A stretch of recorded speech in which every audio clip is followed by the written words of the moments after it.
according to the writer, revealing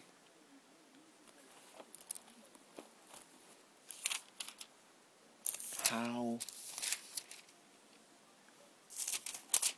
to sort of let's say be able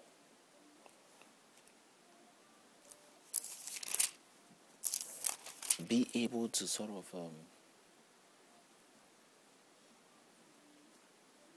reject evil in every sense. Now the Quran is now the one teaching how evil must be rejected, believe it or not.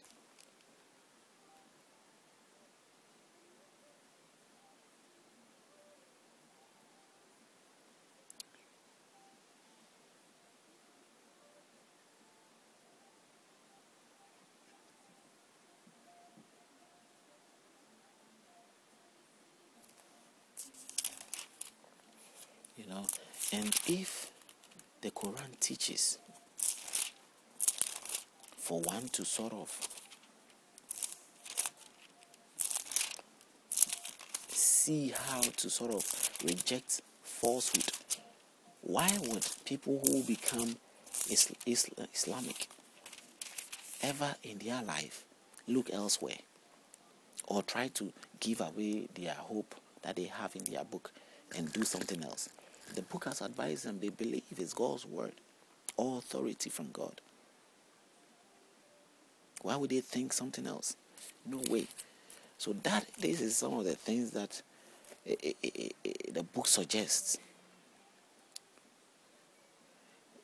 In Surah 10, Yunus continued, the truth of God must not be shut out of our souls. Revelations and prophets are sent to teach us. We must accept them and reject falsehood.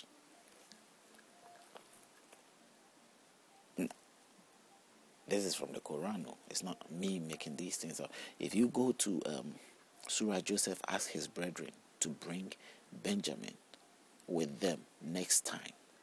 This is something to do with Joseph, the story of Joseph and his brethren, coming in. 57. Let's see if I can find that. 576. Okay. It says, and you can compare that to what the Bible probably said. If you're familiar with the Bible story, it also says here, when the brothers went back without Benjamin, Jacob was overwhelmed with grief, but he bore his affliction with patience and faith in God. He refused to be comforted and sent his sons back to Egypt. At least Joseph revealed himself, forgave them, and sent his shirt by them to Jacob to tell him the good news that Joseph lived and did great work in Egypt and had sent for his whole family to come and rejoice and live in the land of Egypt and be a blessing to all. This is more like the story in the Bible. Okay, this is more like the story in the Bible. If you read from 69, now when they came into Joseph's presence, he received his full brother to stay with him. He said to him, behold, I am thy own brother, so grieve not at aught of their doings. At length, when he had finished, then forth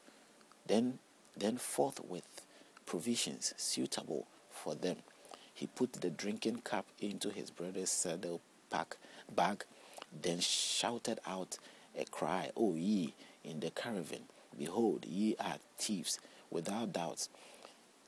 They said, turning towards them, what is it that ye miss? They said, we miss the great Baka of the king. Just like the story is it's just like what is written in the Bible. And he says, for him who produces it is the reward of a camel load. I will be bound by it. Joseph put in a cup, hiding a golden cup in his brother's food that he gave them as they came to buy the food. He didn't let them pay for it. He gave them because there was no food in their place. And told them to go, and he ended up using that to accuse them, and they soldiers returning back and locking them up so he could keep them there, and send one to go for his younger brother that he longed to see, because he and his younger brother, probably, I think the story reveals that they came from the same mother. Now the brother said, "By God, well ye know that we came not to make mischief in the land, and we are not thieves." The Egyptian said, "What then shall be the penalty of this? If ye are proved to have lied," they said, "the penalty should be that he in whose saddlebag it is found should be held as bondman to atone for the crime." As a result, it is that thus it is, we punish the wrongdoers. They also confidently saying that they didn't steal, because they appreciate what was given to them by the emperor or Joseph at that time. So they won't steal anything, And that was only the pretended thing they do. But this story is relative to what is written in the Bible exactly.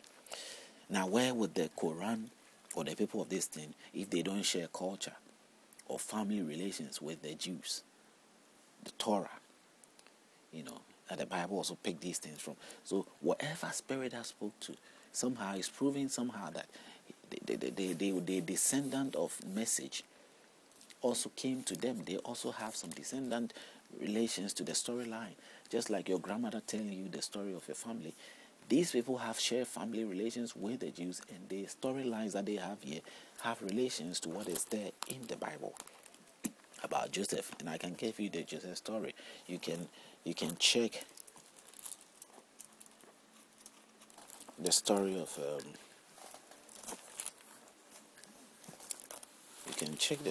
Joseph in the Bible, and you will get a clear picture of what Joseph was really,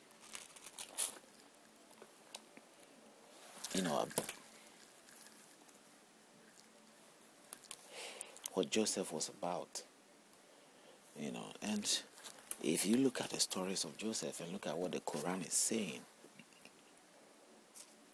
you know that these people share that kind of bond arrangement with each other. And that has been the case for all this time. Now, if they have their differences, okay, but the books that they share have that common understanding.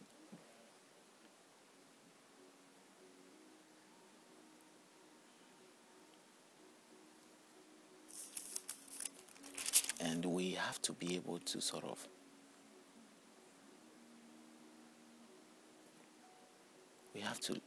understand what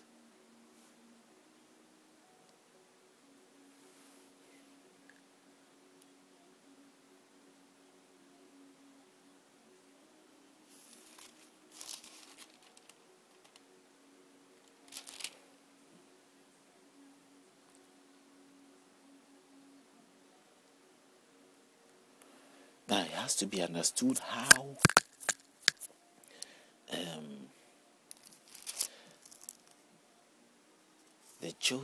the story of Joseph is related.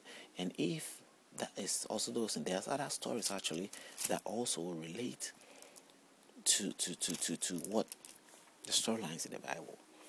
So they somehow link. But the thing is, as we have this linkage of the Bible and the Quran, I mean, there are some things that can prove that. But what about the other things that they dispute each other? That these two people are against each other, up neck and neck, over what they have ancestrally,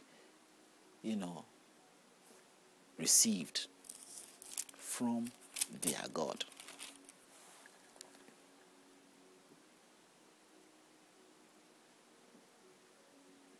What they have all received from